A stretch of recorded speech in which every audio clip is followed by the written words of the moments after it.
I could guarantee I'd fucking fry that fucking MOSFET. I'd fry it to shit if I did 45 seconds of nah with this battery. Of course I would. You could fry a Titan the same way. I'd figure I'd start this video back where it all started, at the table in the middle of my field, instead of doing this in my room. It's such a nice day outside. This is my CYMA Platinum. Now, I need to note, this is shooting 1.5 joules. I don't remember the math from that. You can go look at it in my original review, but it's shooting 350 to 360 with 2 5s. This is not some UK version that's shooting 330 FPS. It is Dean's now, because there's a basic Titan in here. So, the same battery that killed both of those ETUs. This is a 2200 milliamp hour, 25C constant, 35C burst discharge. 35C times 2.2 is 77, if my math recalls correctly. So, first, we're not going to shoot. I'm going to show you what settings I have on the Titan before I do this.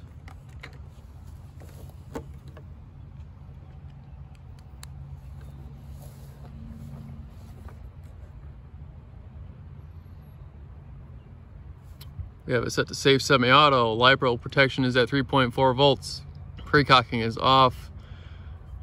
Active brake.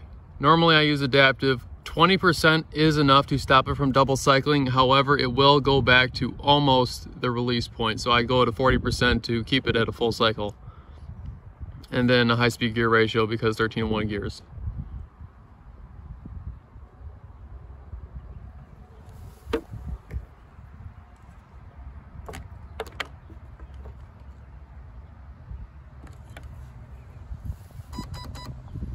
Three cells.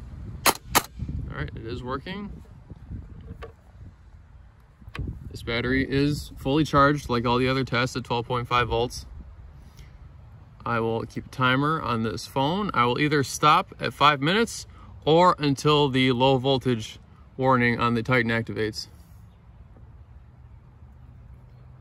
See, that's nice and visible. Let's turn that screen brightness up. Yeah, screen brightness is maxed. Great. All right, here we go.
Wire's getting a little warm.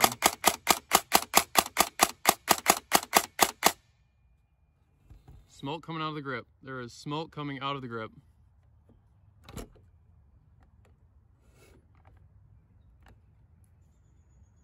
The grip is warm. Gun's still functional.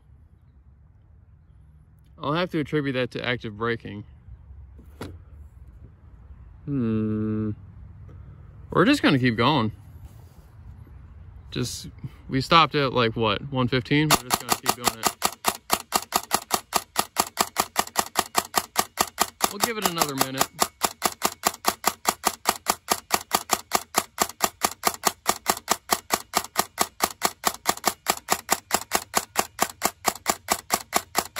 Starting to smoke again. It's definitely the motor.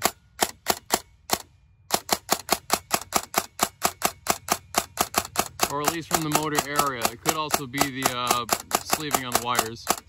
Maybe. I'm going to stop at 250.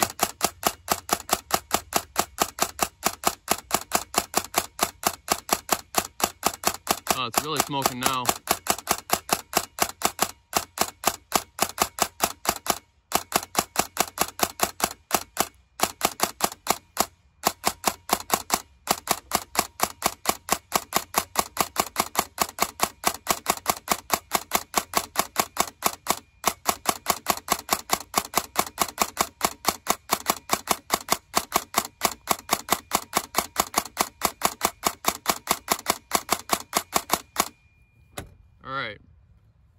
as you can see, smoke pouring out of the grip.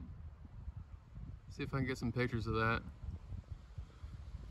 Yeah, so lasted double the CYMA ETU to the point where smoke's coming out of the grip instead of the gearbox. Titan's still fine. This wire that goes from XT60 to Dean's is a little warm. Titan wires themselves, they're not as warm. They're not hot, it's still totally usable. Battery's fine, that battery doesn't care. Now, I am going to take this back to my room and I'm gonna open up that grip and see what's going on in there. Oh, there's still smoke coming out of it. I've gone ahead and taken the motor out of the grip. First, we can see that the heat shrink on the connectors is still fine, although on the black one it seems to have torn a bit. And it's not a tear, it looks like a deformation that normally happens with large amounts of heat. The motor is not discolored in any way.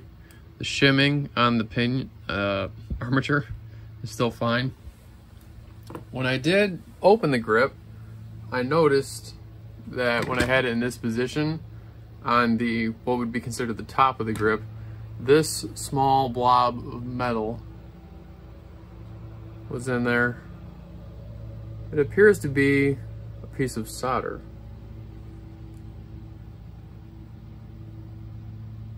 Now, what that might be from is here. Let me get a poker. Yes, exactly. That's exactly where it's from. You can see here where the solder melted on the motors and started to drip. So that is definitely where that from. Otherwise, the motor is fine. The red on the positive side is no longer red, it's a bit brown. And what else? That seems to be about it. Pinion gear's still fine, gearbox is still fine. The smoke came from the grip, it's not going to come from the gearbox. So, in conclusion, motor got really hot from 2 minutes of semi-auto on a large 3S battery, and a small amount of solder, which holds on the wires to the brush, fell off. So that is how hot these brushes are getting to melt, I guess, this really cheap solder that CYMA keeps using. For all I know, it might be the same solder on the ETUs. Here's one of them. Actually, yeah, this is my first one with the XT60 on it. I'm still happy with it. I'm very happy with it, with the Titan especially. Like this, with that doesn't really even need pre-cocking. That's all I gotta say about it.